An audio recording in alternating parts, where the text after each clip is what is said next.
تو ایک زمانہ ہمارے اوپر ایسا گزرا ہے کہ لوگ ایک دوسرے کا احساس کرتے تھے. یہ بغداد کی کہانی ہے. ایک شخص صرف یہ دیکھنے کے لیے آتا ہے کہ یہ لوگ عزت کیوں اتنی زیادہ پا گئے ہیں.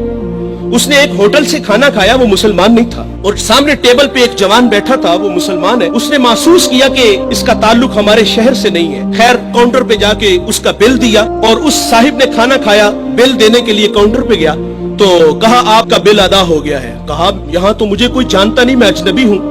کہا ایسے ہی ہے, ایک مسلمان تھا اور اس نے آپ کا بل دیا اور چلا گیا. رکا اس لیے نہیں کہ آپ شکریہ کے لیے آگے بڑھیں گے, تو اس نے یہ بھی اپنے لیے مناسب نہیں سمجھا کہیں یہ نفس کی غذا نہ بن جائے. وہ اس بات سے متاثر ہوا. پھر ایک دکان پہ گیا, اسے کوئی چیز چاہیے تھی. جب دکان پہ گیا تو اس نے کہا یہ چیز مجھے چاہیے, قیمت طے ہوئی. تو دکاندار پتہ کیا کہتا ہے, وہ کہتا ہے بھائی اسی معیار کی اسی قیمت میں وہ جو سامنے دکان ہے, اگر یہ چیز تم اس سے خرید لو تو تمہیں کوئی اس پہ اعتراض تو نہیں. کہا مجھے چیز چاہیے. وہ سامنے دکان پہ گیا, اس نے وہ چیز خریدی, خرید کے جانے لگا. لیکن یہ تجسس تھا, اس نے ایسا مجھے کیوں کہا, یہ خود بھی تو نفع لے سکتا تھا, فائدہ تو اسے بھی ہو سکتا تھا, لیکن اس نے مجھے اس کے پاس کیوں بھیجا. دوبارہ پھر پلٹتا ہے اور آ کے کہتا ہے بھائی وہی معیار ہے, وہی قیمت ہے, لیکن اس کے پاس بھیجنے کا مقصد کیا تھا تیرا.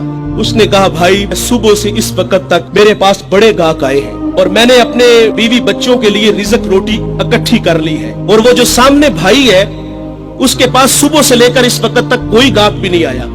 تو میری آرزو تھی کہ تو اس سے جا کے خرید لیتا تاکہ وہ بھی اپنے بچوں کے لیے رزق روٹی لے جاتا. ایک ایسا زمانہ تھا, ہمارے اخلاق اتنے اچھے تھے, ہم ایک دوسرے کا خیال رکھتے تھے. آج تو ذلیل کرتے ہیں. تو حضرت عمر رضی اللہ تعالیٰ عنہ کے پاس ایک مقدمہ آیا بڑا عجیب سا. ایک صاحب نے زمین خریدی اور ایک نے بیچی. جس نے زمین خریدی اس نے ہل چلایا تو اس سے خزانہ نکلا, اور وہ خزانہ لے کے جس سے خریدی ہے اس کے پاس آ گیا اور آ کے کہتا ہے کہ بھائی میں نے زمین خریدی ہے, زمین کے پیسے دیے ہیں, اس خزانے کے پیسے نہیں دیے, یہ آپ مجھ سے لے لو. اور جس نے بیچی ہے وہ کہتا ہے بھائی یہ تمہارے مقدر, یہ میں نہیں لوں گا, یہ تمہارے ہی ہیں. ان کا آپس میں تنازع ہوا, حضرت عمر کے پاس آ گئے. وہ دے رہا ہے, وہ لے نہیں رہا.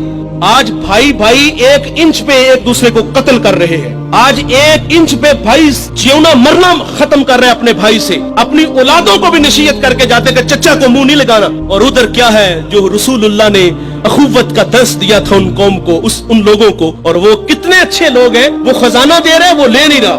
حضرت عمر رضی اللہ تعالیٰ عنہ کے پاس فیصلہ آیا تو آپ نے فرمایا تم دونوں صاحب اولاد ہو. کہا ہاں. ایک نے کہا میری بیٹی ہے, جس نے زمین بیچی تھی اس کی بیٹی تھی, جس نے خریدی تھی اس کا بیٹا تھا. کہا دونوں کا نکاح کر دو, اور وہ جو خزانہ ہے وہ بیٹی کو جہیز میں دے دو تاکہ وہ خزانہ دوبارہ اس کے پاس چلا جائے. تو اللہ سے دعا کریں کہ اللہ ہمیں اچھے اخلاق عطا فرمائے. اس ویڈیو کو شیئر ضرور کیجئے, ہو سکتا ہے آپ کے ایک شیئر سے یہ بات کسی کے دل میں اتر جائے. جزاک اللہ.